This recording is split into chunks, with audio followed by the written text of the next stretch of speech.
okay, you want reparations? Well, here's what you're getting in return. They're taking funding away from all the things you listed earlier, Tara, so that there's horrible crime and there's going to be tax hikes. And he's suing so that it won't go on the ballot, so you don't have a say in it. I'm Stephanie Keith. And I am Tara Manjekovich. And we are unapologetically outspoken.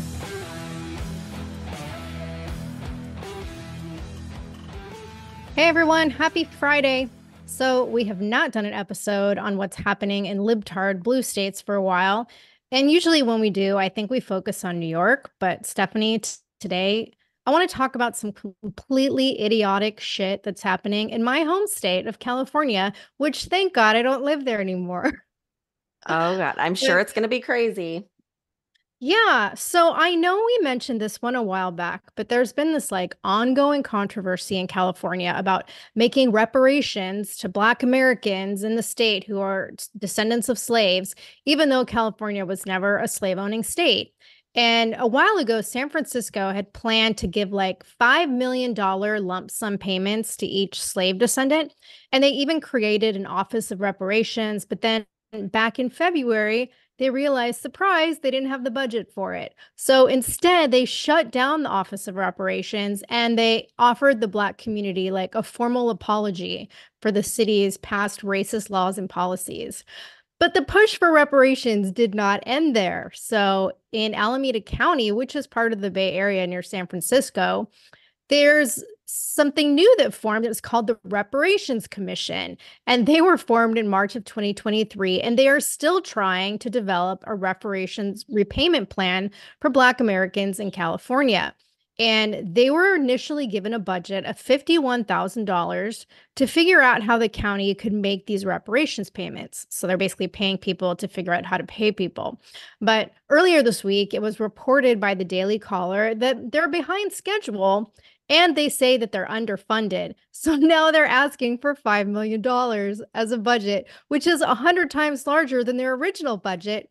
And they want an additional 2 years to continue their research, which was supposed to have been completed by this July. Never mind that Alameda County is a financial shit show with a deficit that's going to be between like $70 million and $100 million this year, according to the County Board of Supervisors. And then on top of that, there's also a separate state reparations task force that was created back in 2020. And they came up with like 100 recommendations for the state. And they're continuing to push for $800 billion in reparations payments, which is completely fucking insane.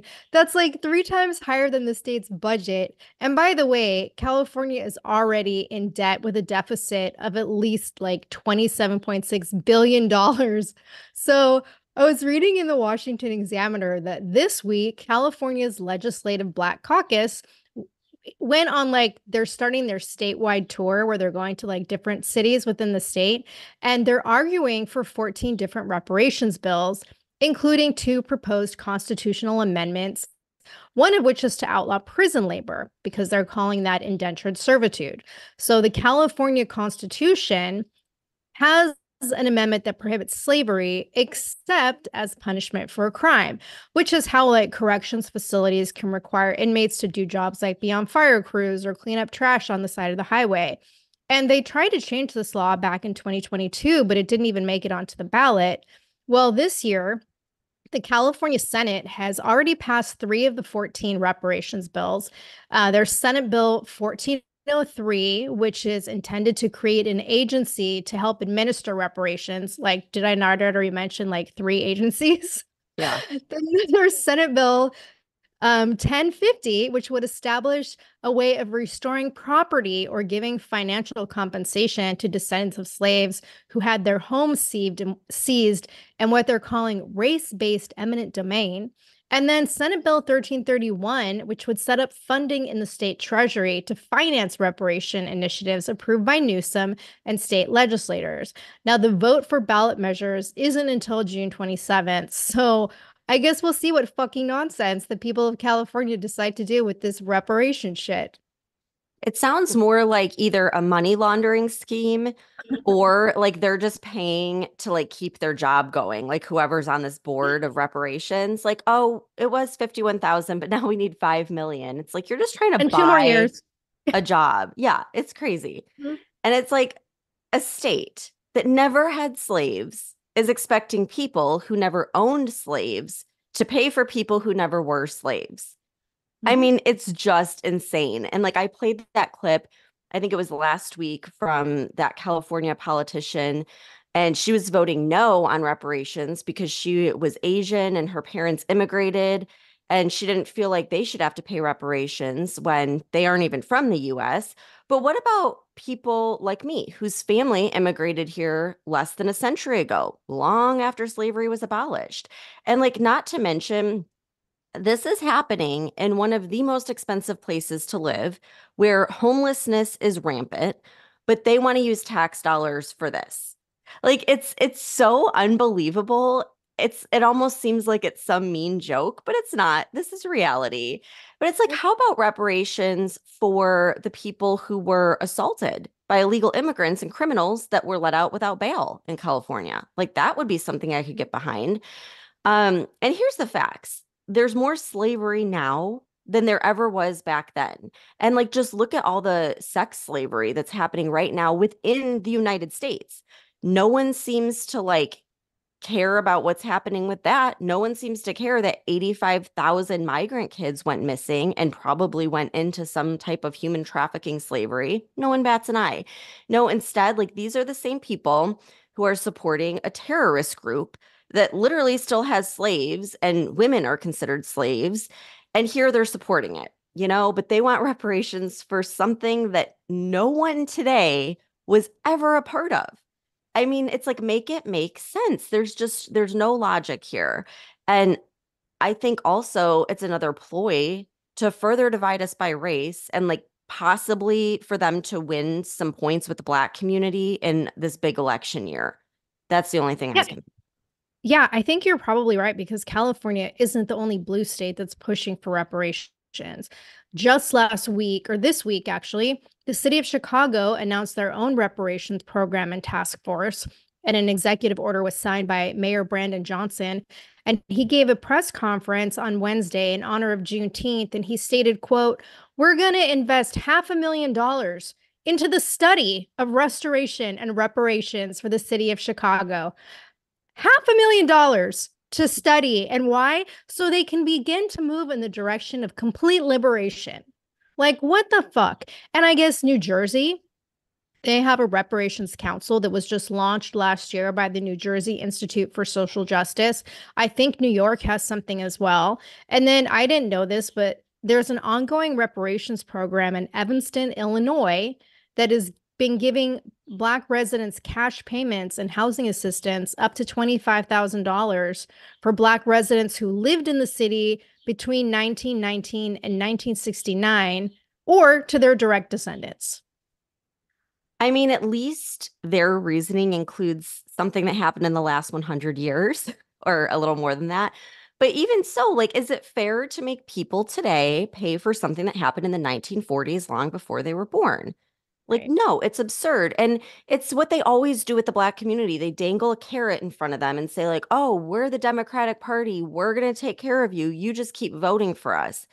And why people haven't caught on to that, like, I don't know. I mean, you vote for them, they say they're going to give you reparations. You know they never will, first of all, but what they will give you is more crime, more homelessness, more inflation, and yet people are still dumb enough to vote for them. I don't understand why. And it's like it's no wonder 500,000 people have fled California at this point, and probably Chicago. I didn't look up that number, but I'm sure it's just as bad. Yeah, I think California is still like leading the country in the state that the most people have left in the last few years. And so let's talk about DEI, right? It is Pride Month. So the California Senate also recently approved a ban on requiring schools to notify parents of a child's gender identity or sexual orientation without the child's permission. And their justification is that they need to protect students whose safety could be threatened if they live in, quote, unwelcoming households. Now, the bill is headed to the state assembly, so it hasn't been completely approved yet, but They're basically saying, yeah, you don't need to tell parents what their kids choose to identify as. I mean, this just look at the language. Like, if they feel threatened, threatened by who? Their own parents? Like, once Mhm. again, it's trying to like alienate kids from their parents. And like the state that is literally allowing children to run away from home and live with a stranger in order to get gender affirmation surgery, which is has lifelong consequences, is now saying they're worried about kids' safety. Like, Yeah. give me a break. I mean, it's 100% about taking away parental rights and indoctrinating children. So, speaking of this, I want to play a clip from Jillian Michaels, who was a guest on Sage Steele's podcast. And she touches on the insanity in California, and it's just epic. So, listen to this clip. Too crazy for me. Why? Okay. This is my parting line. I grew up here. I'm a woman. I'm a gay woman. My mom's a Jew. My dad's an Arab. I have a black kid. And believe it or not, my son is half Latin, even though he doesn't look like it. I hold a million cards in your game of woke victimology poker. And when I leave California, maybe you've lost your fucking mind. Just maybe. Like, when you when you have me running from home, maybe it's gone way too far. What was the line? Like what was it? I guess girl, there's not enough time. And I actually take this line from Bill and Elon Musk, and they're like, I actually haven't changed. Yes. The world around me is shifting, and I haven't moved. So some of these laws that are passing here are absolutely fucking mind-boggling in relation to crime, protecting our kids. Like, we're decriminalizing everything, which arguably I would probably be okay with, but we're not regulating any of it. Right. So it's like, okay, you're going to decriminalize sex work, but only so women can legally loiter on the streets, like not to keep them safe, not to have them pay taxes, not to make them, regularly check for STDs, not to take away the pimps out of the equation. It's the like, if you made that argument to me, I'd be like, well, yes, we want, of course. I mean, I could be liberal. I could go there with you, but I grew up this way. But when it's like, oh, and then what we're going to do is we're going to pass a law for LGBTQ rights so that 24-year-old men can sleep with 14-year-old boys and not have to register as a sex offender because it's just not fair to the gays. I'm like, what? It's what? Like, I don't know if you saw that one. That was like, I think early 2020 when they passed that law. Mm-hmm. And so I was like, if a 24-year-old man touches my 14-year-old son, I will get a gun and take matters into my own hands. Yes. Like, are you fucking kidding? Or the fact that a 12-year-old child can be put on off-label cancer drugs to irreparably change their body. Again, if my son came to me and said, Mom, my daughter, I think I'm trans, I'd say, okay, like, you want to dress this way? You want me to call you whatever the heck you want me to fine. Explore it. I love you. I'm cool. Like, do you, as long as we're safe. But we're not changing your body until it's fully developed. I'm sorry. Conversation's over. Can't get a fucking tattoo. Exactly. You're crazy. Okay, so I think she like says it perfectly. I mean, Yeah. I had no idea that an adult could date a child in California and they're not a sex offender for that. Like, I had no idea that already passed, according to what she was saying. And the LGBTQ community, like, this is what I mean when I say that it's been hijacked by pedophiles, because this shit isn't normal. And like, I don't think it's representative of the entire community. I think it's been hijacked by these crazy radicals. And this is a little bit off subject, but still on the topic of the whole trans agenda.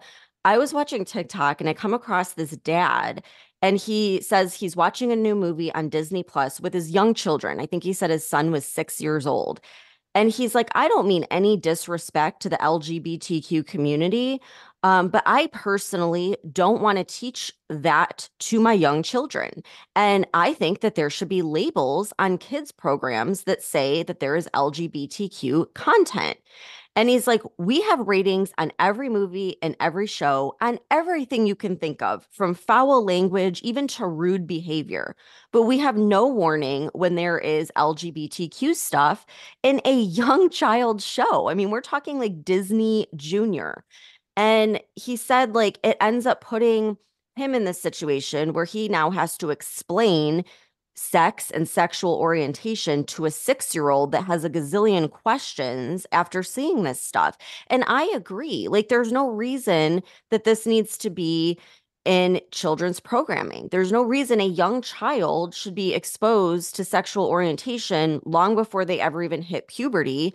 And I think parents should be able to put on a show that's meant for young children and not have to worry about it being injected with all this LGBTQ stuff. I think there's some deviant purpose behind it. I truly do. Well, yeah, parents should also be able to send their kids to school and not Yeah, have to worry that this agenda is taking place in elementary school classrooms, right? which it is. So, yeah, that's a whole other disturbing topic. So, I want to switch now to the world of crime prevention. So, like, what's happening with crime prevention in California? Well, not much except continued rampant crime. According to LAPD crime stats, as of June, homicides have increased by 10.6%, robberies have increased by 17.6%, and robberies at businesses like restaurants, liquor stores, and clothing stores have increased by 43.6%. And this is all since last year. I was In just Long going to Beach, say, since when? Because we know it's already been increasing. So this is an increase on top of the already increase that we've had since 2020. yes, these are the numbers Shoot, compared to the this same is time last year. that is really bad. It's Yeah. really bad. Oh Yeah. my God. Well, it gets worse. In Long Beach, homicides are up 83%. Car thefts are up 52%. In Fresno, homicides are up 133%. And in San Bernardino, shoplifting is up 79%. Again, these statistics are all since last year. And ironically, I don't know if you heard this, Stephanie, but a U.S. Secret Service agent was robbed at gunpoint last Saturday when he was on his way home from an assignment. And this was the same time that Biden was attending that campaign fundraiser with Obama in Los Angeles. So, But Newsom is proposing cuts to public safety because of the deficit while you have this massive increase in crime. So he wants to do a $97 million cut to trial court operations, a $10 million cut to the Department of Justice Division of Law Enforcement, and an $80 million cut to the Department of Corrections. This would include eliminating 4,600 beds across 13 prisons, slashing law enforcement training, and cutting $4.4 million from county probation departments. But do you know what he's proposing increased funding for? How about $1.7 billion for climate change programs related to equity goals? I guess, Of course. no surprise there, right? And apparently, he's also doing some really shady shit to try to keep anti-crime measures off the November ballot. So I want to play this clip from CBS News that came out on Tuesday. And Democrats at odds, others reaching across the aisle to work together. And now, a CBS 13 News exclusive, investigative reporter Julie Watts obtained emails between the governor's office and initiative leaders, which reveal what led to the breakdown of negotiations. Julie. Yeah, guys, leaked emails make it clear that the governor's office does not want Californians voting on a retail theft, crime, and homelessness proposition on the November ballot. His chief of staff made it clear she did not want to negotiate a package of crime bills that Democratic leadership are pushing through unless a coalition of crime victims and law enforcement leaders and retailers would agree to pull their ballot measure off the ballot completely until 2026. At issue was the Homelessness, Drug Addiction, and Theft Reduction Act, and it's intended to reform Prop 47. That's the 2014 voter-approved law that reduced punishments for drug possession and thefts under $950, which, according to law enforcement and retailers, means even repeat and career thieves and people in possession of hard, lethal drugs now only face misdemeanors, which in California means no time in prison and rarely any time in jail. In fact, officers can't even arrest someone for a misdemeanor unless they witness the crime firsthand. Enter the new ballot proposal. It's been billed as a Republican-led initiative, but it's actually sponsored by a group of victims advocates and business and public safety leaders, including former prominent DAs. Top donors include Walmart and Target, and people have been lining up outside grocery stores to sign the petition, which now has enough signatures to qualify for the ballot. But in these emails, first obtained by CBS News California, it's clear the governor's office doesn't want Californians voting to reform Prop 47 on Election Day this year. The governor's chief of staff, Dana Williamson, tells the coalition's lead negotiator, Greg Totten, the governor is only open to a ballot measure in 2026. Totten says they're only willing to consider amendments on the 2024 ballot. Williamson responds, then there's nothing to talk about, taking a dig at his consultants, who she says haven't won anything in a decade. Good luck. Now, Democratic leadership has its own set of bills that lawmakers can pass without voter approval, which address some, but not all of the issues on the ballot measure. Following the breakdown in negotiations, today Democratic leaders added a so-called poison pill, which would automatically repeal their own crime bills if voters pass the ballot measure in November. Now, Like, it's that fucking insane. Oh, I know. I heard about this morning on the Morning Wire podcast. And so, yeah, like since the government is just allowing crime to run rampant, like these business owners and citizens formed these groups and made this initiative. They have 900,000 signatures so far, which is hundreds of thousands more than they actually need to get on the ballot. And again, like this is to fight the Soros-funded Prop 47, which is what's allowing all these criminals to like run rampant, like you were saying earlier. And so this would crack down on crime. And like just to give a few examples of what's in it, if someone shoplifts 3 times, it's a felony no matter how much they stole, which I totally agree with. It would also charge drug dealers with homicide if someone dies from overdosing off of their drugs. And it would also make it a felony to be caught with fentanyl while owning a gun. I think those are all reasonable things. And here you have Newsom like fighting it. Like he does not want this on the ballot despite all these signatures. And another thing that he's trying to keep off the ballot is raising taxes. So obviously California voters are like fed up with the cost of living in California and would probably vote no against raising taxes. So right now, currently, all they need in order to raise taxes is 2/3 of both chambers to vote yes. And this measure would make 2/3 of both chambers, plus the citizens would have to vote on it. The voters would vote on it. And so it would also make it illegal to disguise a tax hike as like a fee or something other than a tax increase, because you know they love to like basically hide it with a bunch of other stuff on the ballot. So according to the Morning Wire, Newsom has been up against these tax advocate groups and business groups that are fed up, and he's actually suing to keep this off the ballot. And now it's going to the California Supreme Court. Like this should tell people all they need to know. Okay, you want reparations? Well, here's what you're getting in return. They're taking funding away from all the things you listed earlier, Tara, so that there's horrible crime and there's going to be tax hikes. And he's suing so that it won't go on the ballot, so you don't have a say in it. Like if people would just open their eyes, like, hello, it's all right here. Yep, exactly. And since you mentioned like the rising cost of living, let's talk about that, because California has just reached an all-time record high in terms of cost of living. So recent data from the Cost of Living Index shows that the cost of living in California is 38% higher than the national average. Utilities are 22% higher than the national average, and housing is 97% higher than the national average. According to the California Association of Retailers, the median price of an existing single-family home reached a new record of over $908,000 in May. Now, for Who comparison, can afford that? Like, who can right? afford $900,000? And that's the Yeah, average price. that's the average for a single family home. And in comparison, the national median, which to me is still crazy expensive, is $407,000. So that's double the cost of the average American home. And in May of this year, the average rent for a 2-bedroom apartment in California was almost $3,000. Like, for rent. That's so insane. Yeah, there's no way anyone is paying for that. Like, how? You get That's why all roommates? these kids are still living at home with their parents.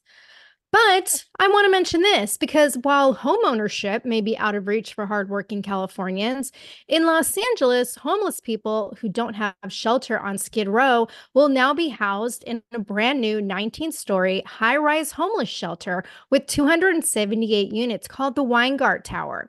And this is LA's largest permanent housing project. It has 228 studio apartments and 50 fully furnished 1-bedroom apartments, including heating and air conditioning. The building has an entire floor of offices for caseworkers, and it has a ton of impressive amenities for residents, including a fitness center, an art room, a music room, a computer lab, a library, 6 common balcony terraces, and a cafe. The housing development will also be offering multiple services, including assistance with finding jobs, counseling on finances and budgeting, health and wellness classes, and on-site community events led by resident service coordinators. Like, Stephanie, is this a homeless shelter or a luxury hotel? Sure sounds like luxury to me. Yeah, and the overall cost of this project was $165 million, which makes the average cost of each unit $600,000. And who's funding it? Fucking California taxpayers. Wow. Wow. Give it a year. Give it 1 year. I'm calling it right now. That luxury building will turn into a graffiti dump, because when you have people that don't have any skin in the game and don't pay for something, they don't respect it. And let's just say it doesn't turn into a dump and it stays this like nice luxury apartment. There's 278 units. There are over 181,000 homeless people in California right now. How are they going to choose the 278 lucky ones? You know, it's like, oh, it's probably going to go to the illegal migrants. Like, that's what I would guess, because that's what they're doing in New York. And let's not forget that Newsom has already spent an unprecedented $18 billion on homelessness. And not only does he have no results to show, but the problem has gotten like so much worse. I mean, it's worse than it's ever been in history. So clearly it's not working. And I read this article from USC Health Journalism, and they were talking about how they're using these like tiny homes in California to help homeless people. And I guess this started years ago. The article was from 2022. And they were pointing out how they would put people in these tiny homes, homeless people, and they were almost immediately back on the streets. And those that did stay in the tiny home community brought crime and drugs into the tiny home community. So their conclusion at the end of this whole thing was that the problem is just too large and complex to fix. Yeah, and I can speak to this firsthand because I worked Skid Row for several years when I was with LAPD, and working that assignment, I was interacting with homeless people on a daily basis all day. And from my personal experience, for the most part, I would say 95% of the people that I encountered were not like down on their luck and, needing help to get back on their feet. These were people purposely choosing the lifestyle of living on the streets because that's what it is. It's a lifestyle and a culture. And even when I worked there, there was plenty of housing available. I had conversations with both homeless people and with social workers confirming this fact.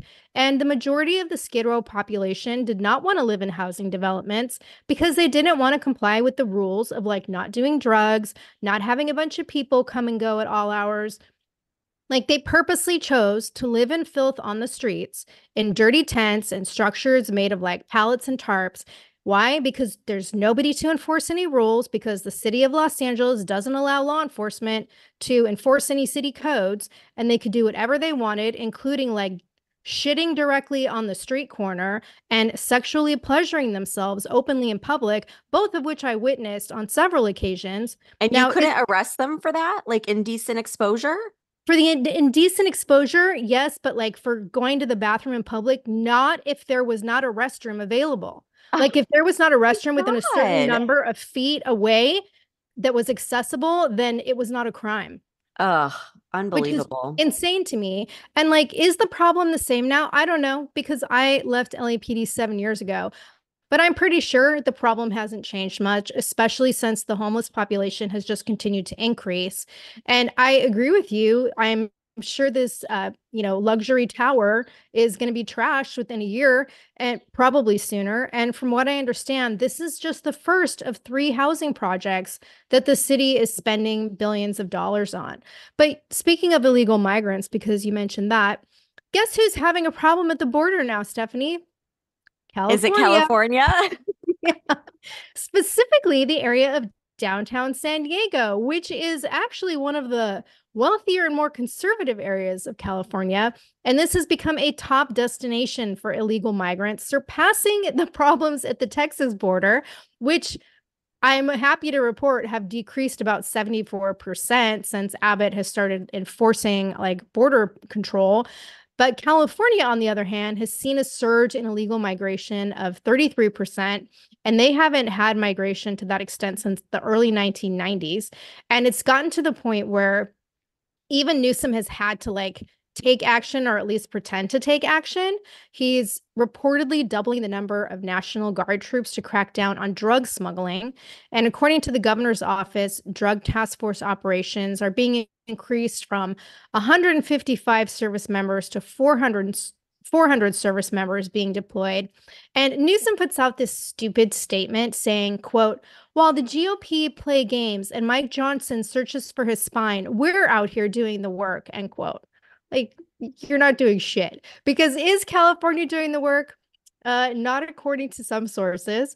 The Washington Examiner reported that all these border agents will not be involved in apprehending illegal migrants who come across the border between ports of entry, because instead what they're going to be doing is helping federal police search for fentanyl at the ports of entry. So is this going to like help the illegal migration problem? No. Are they going to get some drugs? Possibly, but that's not the only problem that we're having. So Newsom can bring in the National Guard to the border, but when Abbott does it, he's sued by the Biden administration. I see how this works. Like, it's such a shit show. And I mean, I truly feel bad for people that live in California. I mean, you know better than anyone because you still have family there. It's like, it's easy for me to be like, oh my gosh, why would you live there? Move. But when that is your home and your roots are there and everyone you know and your whole life is there, you can't just pick up and go sometimes. And it's really sad that it's such a beautiful, or it could be a beautiful place. I guess it once was a beautiful place and great weather and everything. And it's just gone to hell. Like, it's really sad. And I mean, again, like, this is how they get away with it. They're going to dangle these things like reparations bills and, oh, we're building a brand new, luxury complex, when really we know, like, first of all, that's probably not going to pass. And then the little Band-Aids, like the luxury condo, aren't going to last very long. And they're not going to even make a dent in the real problem. So that's how they get away with it and get people to keep voting for them. And it's just like, at some point, you have to open your eyes and realize what's right in front of you. And that the same people that have not fixed the problem in years and years and years are not going to fix the problem now. Like, maybe it's time California tries something new. The governor that's trying to keep initiatives off the ballot with taking legal action. Like, hello, wake up. Yep. Yeah, he wants to keep the tax hikes off the ballot because he needs to pay $800 billion for reparations. He needs that money. Oh man. Yeah, it's such a shame, but I mean, it is what it is. Like, this is reality in California right now. So, once again, we need to vote for Trump and hopefully he actually eliminates income taxes like we talked about before. So just going to throw that in there at the end. But anyhow, thanks everyone for tuning in. I hope you found this at least entertaining. I know it's sad, but at least it gives us some interesting things to talk about. And yeah, we'll be here. What day is this, Tara? What are we even on? Friday. It's Friday. Okay, so we'll be here on Monday. Have a great weekend, everyone, and thanks for tuning in. If you're sick of all the crazy shit going on in our country and you want to express your support and patriotism for the show, head on over to our Etsy store at UO Patriot Chicks and check out our new stickers. The link can also be found on our website. If you love the show and you want exclusive episodes, support the podcast and join the conversation by becoming a member of our Patreon community. We'll be posting weekly member-only podcast episodes and content that isn't available on the weekly podcast. Every Patreon member will also get a free Unapologetically Outspoken sticker and updates about our new sticker release before they're made public. And be sure to follow us on TikTok at Unapologetically Outspoken. And if you haven't done so already, please rate and review the podcast. The more you support us, the more people we can reach. So help us spread the word.